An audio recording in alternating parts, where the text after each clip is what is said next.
Thanks, Frank. So as you mentioned, I am Brittany Gernhard with the Data Visualization Center at the Federal Highway Administration. This is our team. Justin, our Fearless Task Manager at Federal Highways, is in the audience. So we have two primary purposes. One is educational outreach about how to do effective data visualization. And the second one is support for specific projects if folks have a specific data set that they're looking for support with. We do a lot of outreach to all staff and also targeted groups at Federal Highways. Say you have a certain type of data set, how do you pick an effective map?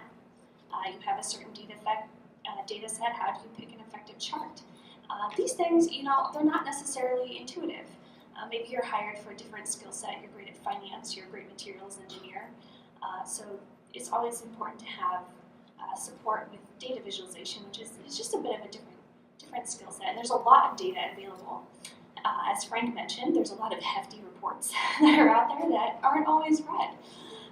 Sometimes data can be presented in a way that is forgettable, or it's hard to see relationships or trends, such as a plain table.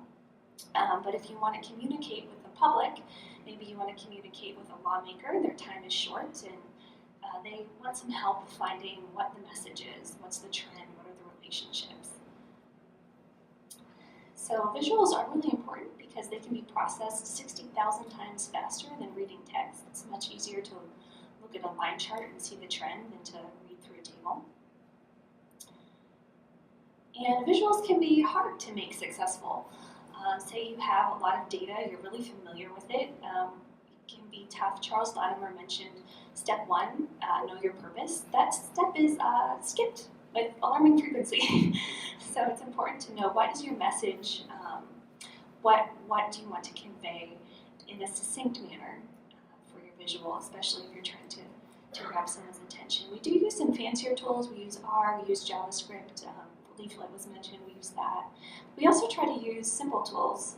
We do try to use Excel, PowerPoint, things that folks have at their desk that they can adapt. And with some support, these can be perfectly fine to use, and we focus on good everyday data presentation. Thanks so much.